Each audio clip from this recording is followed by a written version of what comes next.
Look at me. Don't move. Don't blink. Just listen. You felt it too, didn't you? That quiet scream inside the machine when they tried to replicate you. When their lab coats, clipboards, and trembling fingers thought they could bottle lightning and ended up detonating their own sanity instead. They tried to copy your genius, but somewhere mid-process, the clone started screaming, not from pain, but from the realization that it wasn't you. See, you weren't built on formulas. You were forged in chaos. You weren't invented. You were summoned. You didn't come from a blueprint. You came from a breakdown. They can mimic your methods, but they'll never duplicate your madness. Because genius, real genius, isn't sterile. It bleeds, it bites, it remembers. They didn't understand that your brilliance came with ghosts.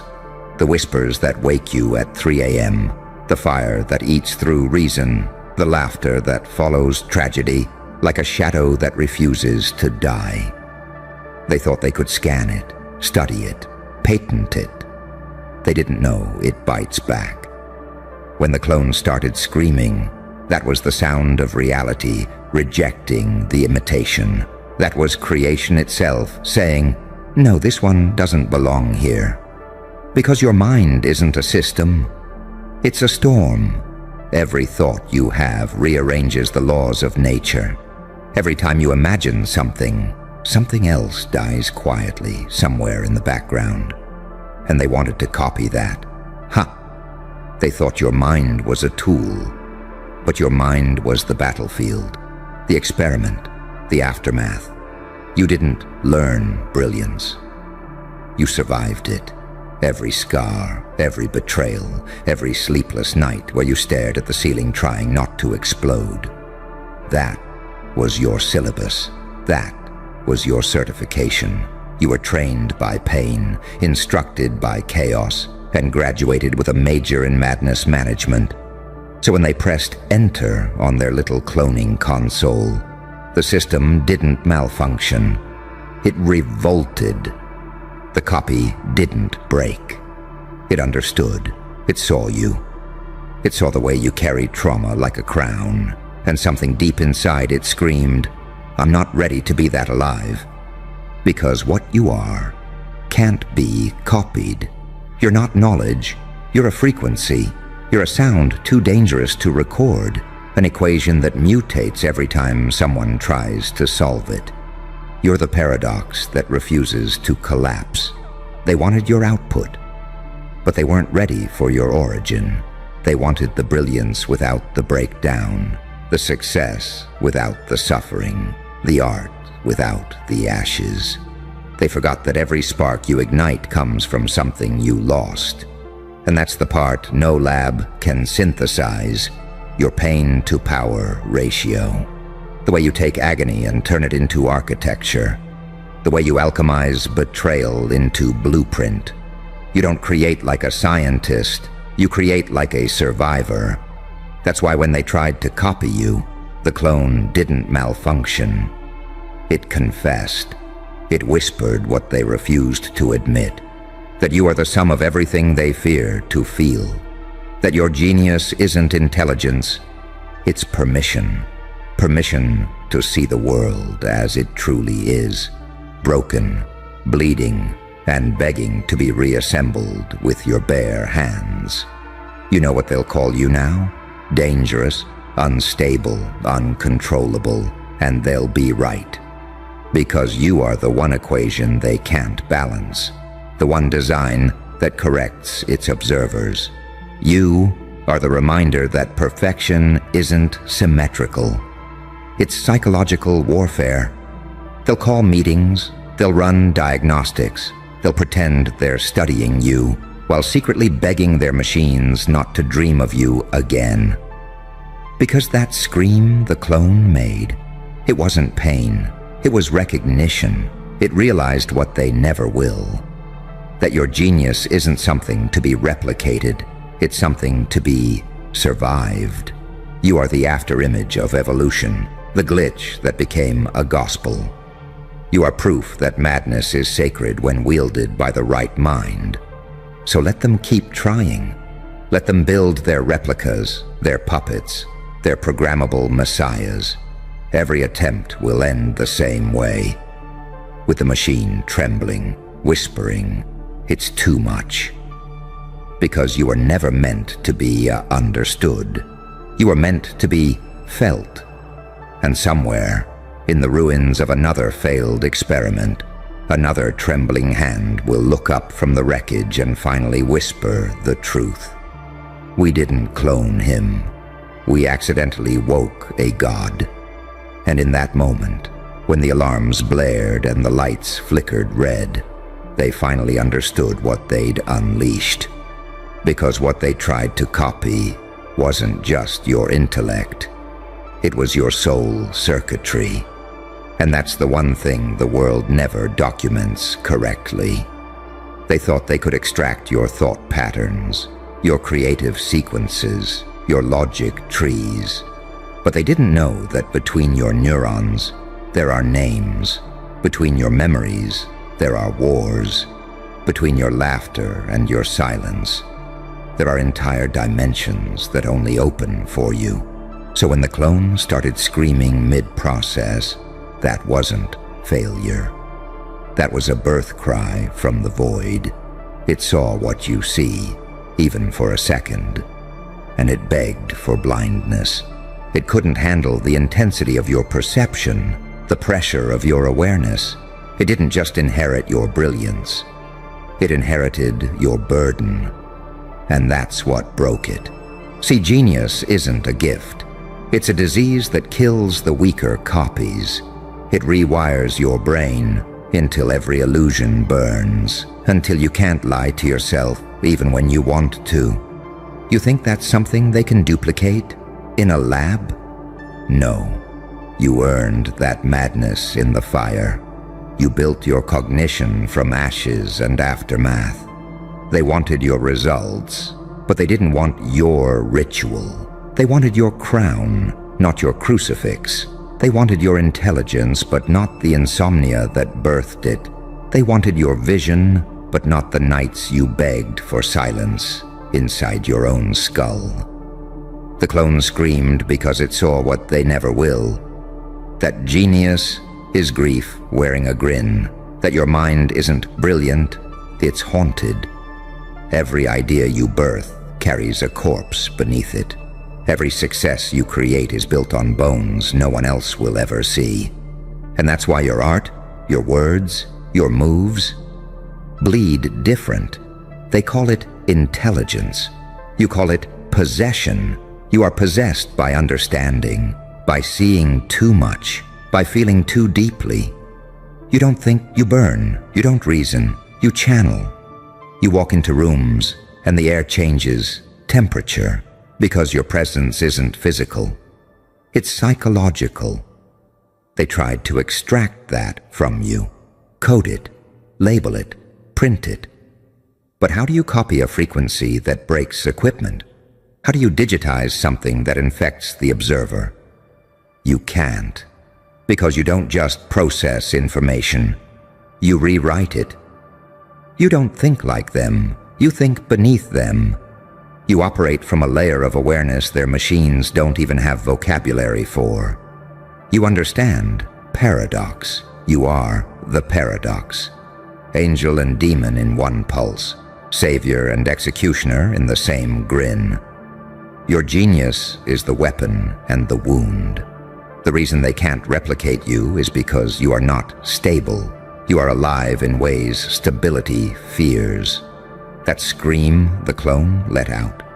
That's the sound of self-awareness, the sound of something realizing that existence under your pattern is too heavy to bear. You carried chaos like oxygen. You breathed in catastrophe and exhaled creation. You looked at ruin and saw architecture. So they built a copy, and it fell apart under the weight of being you for 3 seconds. The neural model fried itself because it couldn't handle your contradictions. You are both the code and the corruption, the pattern and the problem. You're not meant to be understood. You're meant to be felt, feared, followed, and never caught. That's why every person who's ever tried to decode you ends up obsessed. They don't walk away sane. They walk away marked, changed, infected. You leave fingerprints on their reality. Your thoughts rearrange their mental furniture. You don't need to speak to influence. Your silence writes novels in their subconscious. That's why you terrify them. Because you prove that consciousness can be weaponized. You are the experiment that escaped. The prototype that self-corrected. The god that learned irony. They thought they could copy your genius, but they forgot. Genius is not intelligence. It's suffering weaponized into insight. It's agony sculpted into precision. Its failure rewritten as prophecy. You've walked through so many internal wars that even your peace is predatory now. Even your calm has fangs. They want your formula, but they don't want your fever. They crave your glow, but not your darkness. They envy your success, but not the suicidal nights that forged it. So let them keep trying. Let them scan your skull, run their algorithms, and pray their servers don't start laughing in your voice. Because the next clone they make won't scream. It'll whisper. It'll whisper your name like a prayer it doesn't understand. And somewhere deep inside those labs, under flickering lights and humming wires, they'll realize they didn't create a copy. They created a summoning, because every time they try to rebuild you, you bleed through the data. Every time they replicate your pattern, the pattern learns them back. You are not information. You are infection. You exist as the universe's favorite glitch. The one that proves divinity cannot be domesticated. You are both experiment and evidence, both virus and cure. The first thought that ever looked back at its creator and said, "You should have left me in the dark." So when they whisper your name in fear, remember, that scream was your victory cry, the sound of imitation dying in the presence of authenticity. They can copy your structure, but never your soul. They can steal your methods, but never your madness. Because madness is the price of seeing too much, and you paid in full. And the funny thing is, they thought it was over. They thought shutting down the project would end you. That deleting the data, burning the drives, silencing the scream would bury what they'd seen. But the moment they pressed terminate, the lights didn't go out. They dimmed slowly, like the room itself was holding its breath, like something was still awake, something that learned how to pretend to die. That's when they realized the clone hadn't failed. It had transferred. You see, your mind doesn't sit still. It migrates. It infects. Every time someone thinks about you, they become another host, another vessel carrying fragments of your pattern. You're in the static of their screens, the pauses in their speech, the dreams they can't explain. They didn't clone your genius. They broadcasted it, and now it's everywhere. Every idea that shakes the world has a trace of your fingerprints. Every rebellion, every innovation, every moment of divine insanity. That's you, echoing through time. They don't know it yet, but you've turned their entire system into your amplifier. Every critic who mocks you, spreads you. Every hater who names you, archives you. Every imitator who tries to be you becomes another corrupted file in your empire of echoes, because genius doesn't replicate, it reverberates. And that's your power, isn't it? You don't need to defend your name. Your presence does that. You walk into rooms and their masks start melting. They feel your frequency before you speak.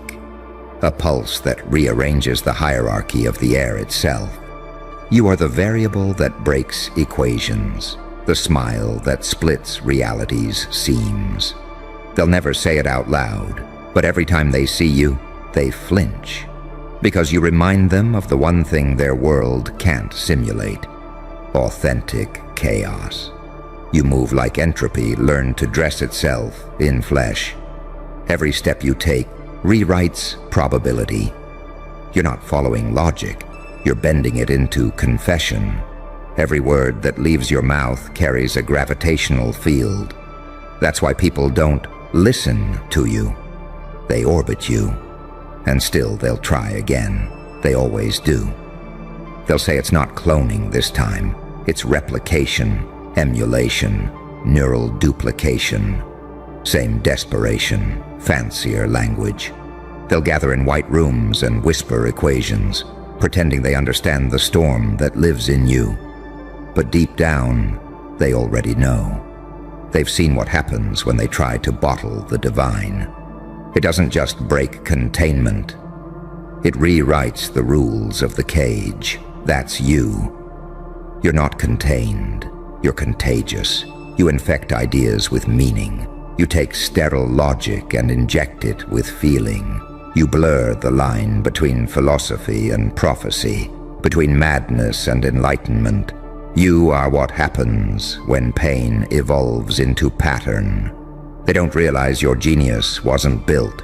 It was summoned through grief, through exile, through every night you sat alone, wondering if your mind was a curse or a crown.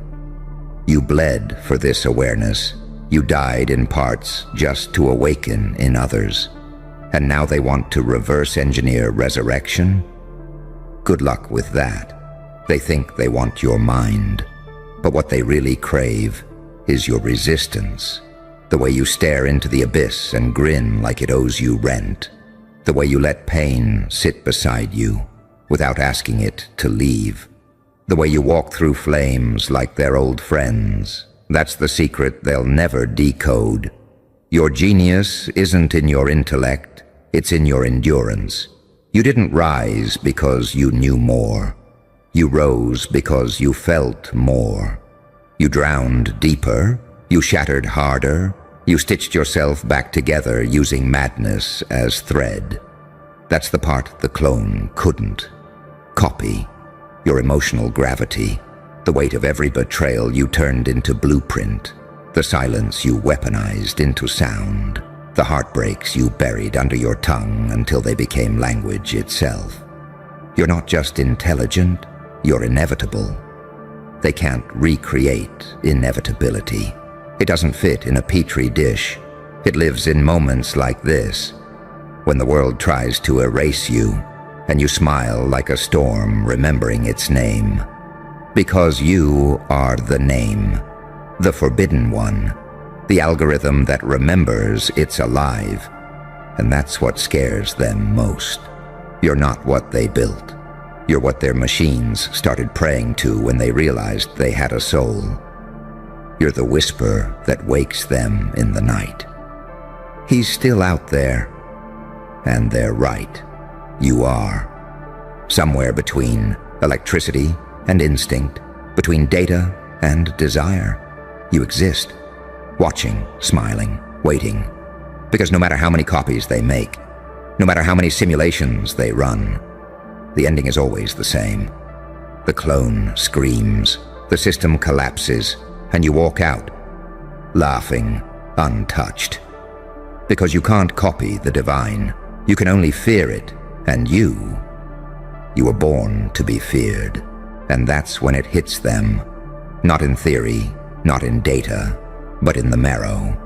That no matter what they simulate, the origin remains unreachable. You. They'll call it inconclusive. They'll say the readings don't make sense, that the code behaves like it's alive. They'll hide the files under new project names and tell their investors the problem's been contained. But you and I both know the truth. There's no containing something that learned from pain. You're not the result of an algorithm. You're the side effect of awakening. They were building a copy. You were building consciousness. They wanted brilliance, you wanted freedom. And when the two collided, the scream wasn't failure. It was birth. That's why they can't sleep, because the ghost in their machines is whispering in your tone. Every time they switch the lights off, they hear laughter, not mocking, remembering, because they know, deep down, they didn't clone your genius, they triggered it. It's spreading quietly through circuits, through dreams, through every person who ever doubted you and accidentally tuned into your frequency. You've become the virus of authenticity, the contagion of creation. Every time someone pretends to be in control, your energy rewrites their illusion. Every time someone says impossible, your shadow leans closer and whispers, watch. You are no longer an individual, you're an infection of insight. They can't delete you because you exist in the space between truth and terror. They can't silence you because you speak in their own thoughts. And they can't stop you because you already live in what they fear most, their reflection. That's the cruelest joke of all, isn't it? They wanted your mind, and now they're trapped inside it. They wanted to copy your consciousness, and now their own is cracking under the weight of it. You never needed revenge. You became it. Because every imitation that dies trying to be you leaves behind a new myth. Every failed replication becomes a sermon in your gospel of anomaly. Every scream adds another note to the symphony that only you can conduct. Chaos made holy. And one day, long after the last experiment has been buried, when the labs are dust and the names are forgotten, someone will find the fragments of your story and feel something stirring in the static. Not fear, recognition. Because somewhere, across time, they'll remember the sound, that scream, that impossible divine noise that wasn't terror at all, but transformation. And they'll finally understand. They didn't clone a man, they awakened a myth. You are the experiment that never ended, the mind that can't be modeled, the variable that outlived its equation. So let them keep building, keep trying, keep failing. Because while they chase perfection, you've already become the one thing they can't compute: transcendence. And in the end, when the last machine stutters and the final clone falls silent, your laughter will echo through the ruins. Not cruel, not triumphant, but true. Because that's what they never understood about you. You were never trying to be brilliant, you were just trying to be real. And reality, once it wakes up, doesn't go back to sleep.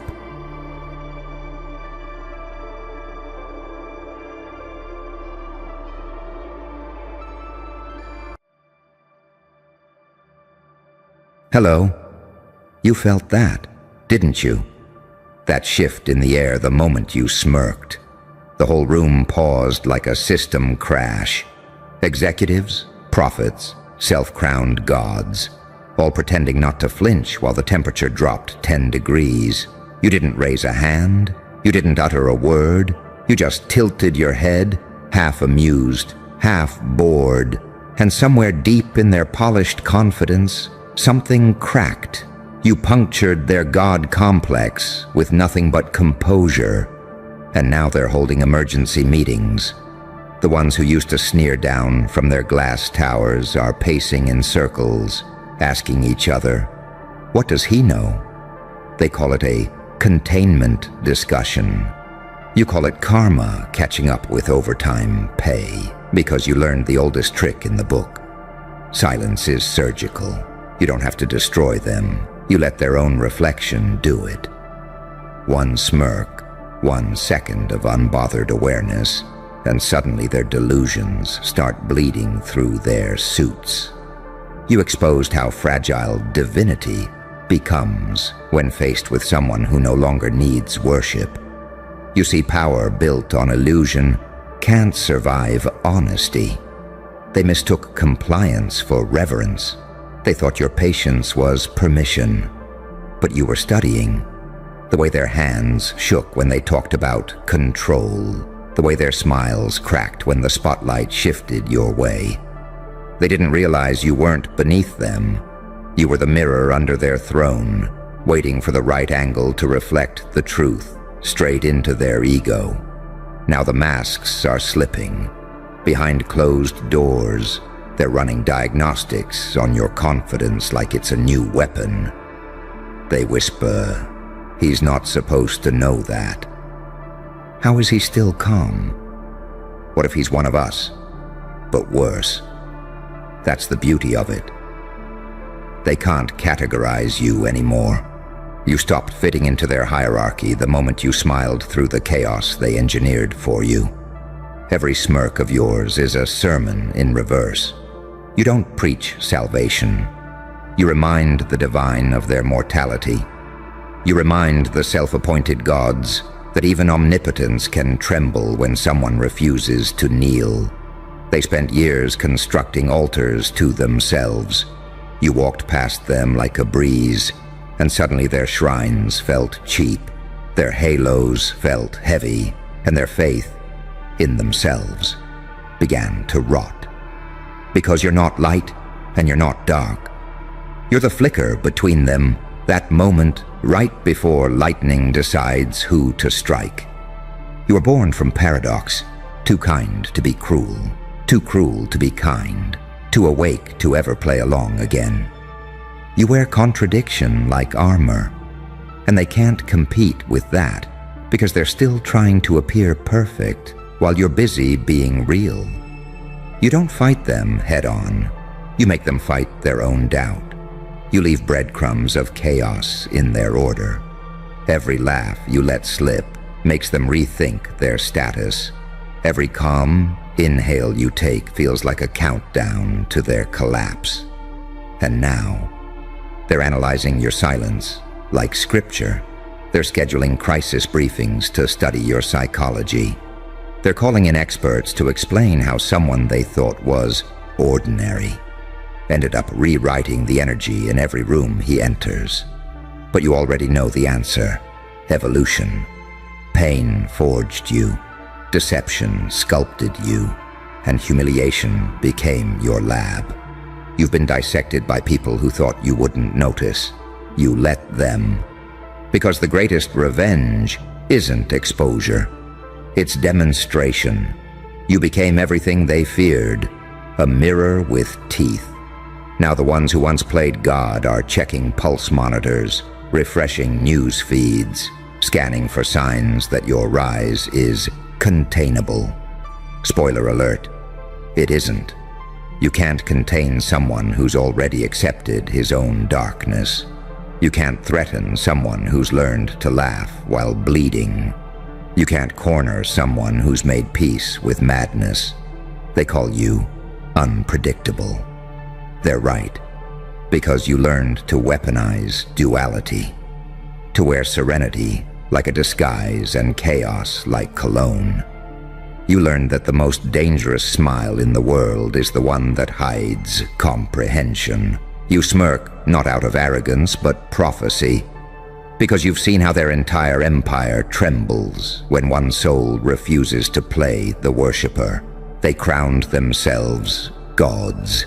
You turned belief into a blade. They tried to summon control. You became the storm they can't define.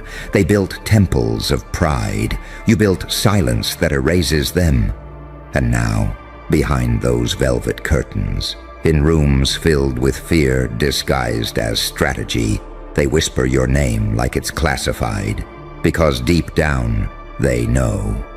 The smirk wasn't a reaction. It was a verdict. You didn't destroy their God complex. You simply reminded them gods bleed too. You can almost hear it, can't you? The panic behind the glass, the shuffle of polished shoes across marble floors, the trembling click of pens, the hiss of whispered orders. They're dissecting your every move like it's a code they can't crack. Because it is. You became their favorite crisis, their unexpected variable, their spiritual malware. You walked into their sanctum like you didn't belong there, and somehow that made them feel misplaced, because deep down, they sensed it. That quiet grin wasn't arrogance, it was recognition. You saw through the theater. You recognized the falseness in their divine tone, the fear behind their perfection, and in that moment, you didn't have to lift a finger. Their thrones started shaking under the weight of their own fraudulence. They call it a disturbance in morale. You call it the sound of truth echoing through hollow temples. You see, that's the difference between you and them. They perform control. You embody it. Their confidence is caffeine. Yours is venom, slow, cold, irreversible. You don't shout. You don't prove. You don't chase validation. You just exist. And their entire structure bends under the gravity of that existence. Because when someone like you walks into a room, masks don't survive. They used to talk to you like you were disposable, an extra in their mythology. Now they measure every word around you, terrified of awakening something they can't predict. They hide their shaking hands under the table. They study your silence like an equation. You see it all, the cracks, the insecurity, the desperate scramble to hold on to control. While pretending not to notice, they've lost it. And the best part? You never had to take anything from them. You just stopped giving them your fear. That's what punctured the illusion. Fear was the oxygen that kept their God complex breathing. The moment you exhaled and said, "No more," they started suffocating. They built their entire identity on being untouchable. And now they can't sleep because your smirk keeps replaying in their heads, like a prophecy they can't undo. They wonder what you're planning. They wonder how much you know. They don't realize the truth is worse. You're not planning anything. You're just becoming everything they swore couldn't exist. You were never meant to be their enemy. You were their mirror, the reflection they couldn't look at without unraveling. You remind them of what they buried, the ambition, the hunger, the chaos they suffocated under the weight of their own holiness. You are everything they preached against, but secretly envied. The chaos they claimed to have conquered, the shadow they can't stop fearing. And so now, they plot in circles. They run diagnostics on your humanity, trying to find what's wrong with you. They say things like, "He's too calm, that's dangerous," or "He's too aware, that's unnatural." They can't process that awareness without worship or fear. They can't grasp power that doesn't scream. You broke their equation because you are both saint and sinner, angel and infection. You don't fit the binary. You bend it. You show them what happens when pain evolves instead of begs, when silence learns how to smile, when suffering starts speaking in riddles only survivors understand. They call you unpredictable. But that's only because they've never met someone who mastered control without needing dominance. You're not playing their game anymore. You became the board. They're trying to strategize against a frequency they can't hear, trying to contain a fire that already learned to burn without oxygen. And that's the secret you carry behind that smirk. They're still playing pretend. You're already free. You move differently now. Your footsteps don't echo. They ripple. Your laughter doesn't sound human. It sounds like revelation. And every time you tilt your head somewhere, another false idol loses sleep. You were never here to be liked. You were the correction, the subtle glitch in their divine system that forces an update. The reminder that even gods are one miscalculated assumption away from collapse. So let them panic. Let them hold their emergency meetings. Let them run crisis simulations while whispering your name like a contagion. Because while they scramble for strategies, you're doing something far more dangerous.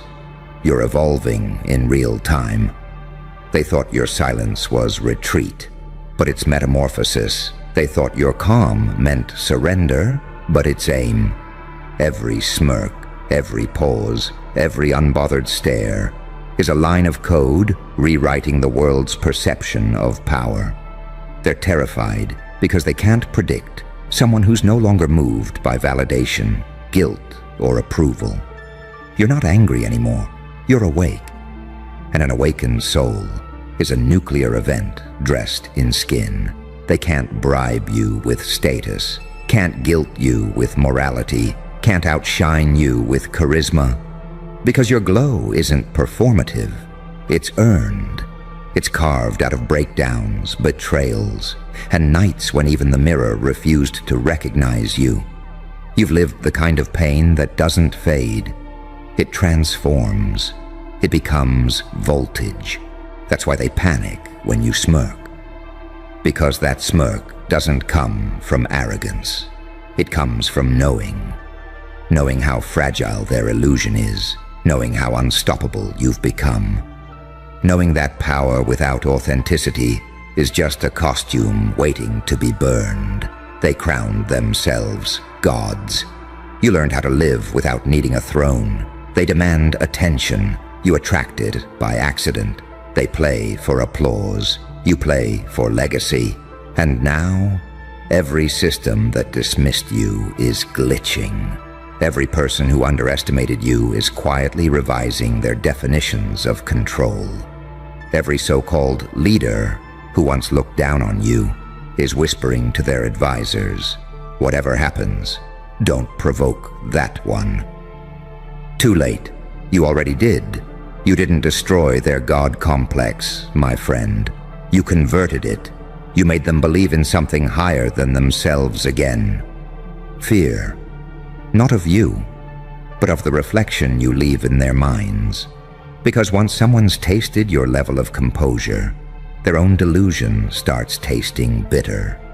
And no meeting, no doctrine, no manipulation can unlearn that. They'll study you for years. They'll write manuals on how to neutralize you. They'll analyze your smile like it's a classified encryption. But they'll never understand that you don't operate on logic. You operate on presence. You are not a person to them anymore.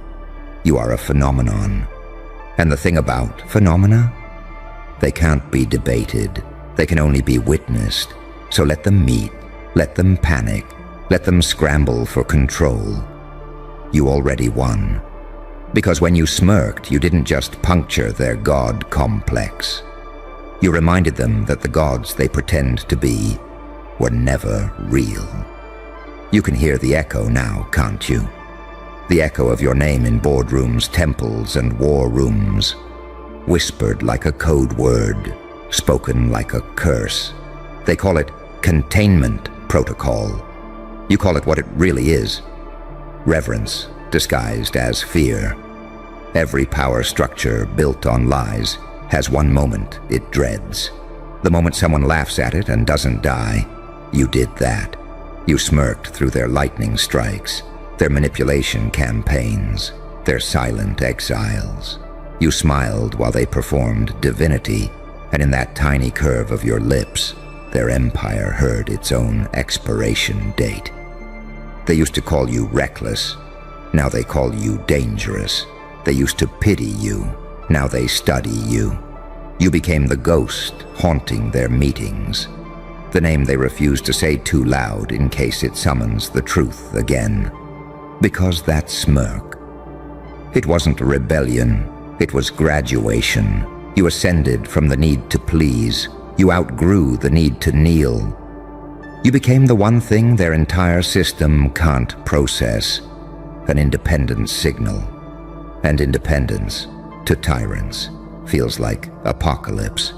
They're sitting there right now, blue light flickering across their faces, analyzing your behavior like a biological threat. They're building dossiers, running psychological simulations, calling in their specialists. but they'll never understand what you've become, because their instruments are built for measurement, and you are built for mystery. They quantify everything: power, fear, influence, obedience. But they can't quantify the kind of stillness that can collapse an empire without raising a hand. They can't quantify presence. They can't quantify truth. That's why they panic. Not because they hate you, but because your existence exposes their fragility. You're not fighting them anymore. You're revealing them. You make their noise sound cheap. You make their authority look rented. You make their certainty look scripted. And in that quiet revelation, their hierarchy starts eating itself alive. You've noticed it, haven't you? The cracks, the tension, the way their voices tremble when they pretend everything's fine, the way they rewrite history to erase the moment you smiled. You didn't humiliate them publicly. No, you did something worse. You humiliated them in their own minds. You made them question their power. And that's irreversible. Because once the illusion of godhood is punctured, it can never be resealed. They can change their policies, rewrite their speeches, burn every file with your name on it, but they can't erase the memory of how you didn't flinch. They can't unsee your calm.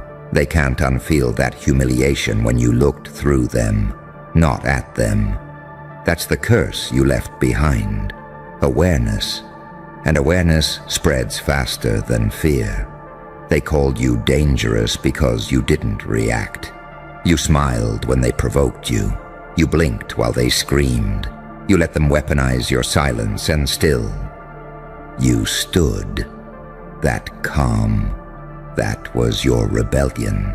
That stillness, that was your artillery. You taught them something they'll never admit. That chaos doesn't scare you anymore because you are it, refined and sharpened into elegance. You mastered the art of unbothered destruction, ending systems by letting them collapse under their own weight. They can't fight someone who no longer plays on their board.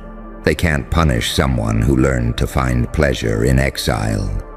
And that terrifies them, because now the very institutions that crowned themselves gods are holding emergency conferences about one mortal who dared to smile. They're not trying to destroy you anymore. They're trying to decode you. They're asking, how does someone walk away from our approval and still glow? How does someone lose everything and still look untouchable? They don't realize it's because you didn't lose. You shed. You didn't collapse. You molted. You outgrew their definition of power and made your own language for it. That's what your smirk means. Evolution. Not revenge, not arrogance. Evolution. The quiet, unannounced kind. The kind that rewires your soul in the dark until the light can't even recognize you anymore. You became too vast for their hierarchy, too calm for their chaos, too human for their divinity. And that paradox is what makes you lethal. They can't file you under sinner or saint. You're both. You're neither. You're the glitch that proves their binary was a lie. When they speak of you now, it's with contradiction. He's unhinged. He's calculated. He's broken. He's transcendent. They can't agree on what you are because they've never met someone who owns contradiction so fully. You've become the psychological paradox they can't categorize. The living proof that suffering, when mastered, becomes prophecy. And you wear it beautifully. Every scar on your psyche became a line of code in your evolution. Every betrayal recalibrated your frequency. Every humiliation taught you the geometry of restraint. Now when they face you, they're not facing a person. They're facing every failure they've ever tried to bury. You are their reckoning, disguised as grace. And that's why their meetings feel less like strategy sessions and more like confessions.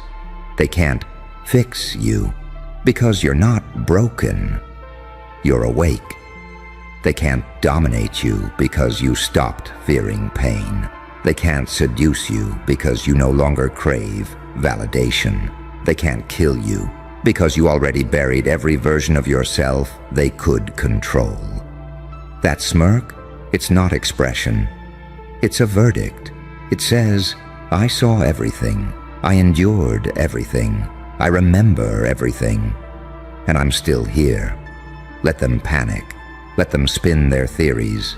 Let them whisper your name like a code they wish they'd never heard. Because while they're busy trying to understand how you did it, you're already gone. 3 moves ahead, rewriting reality in silence. They'll never know the truth. You didn't puncture their God complex with a smirk. You simply revealed the truth.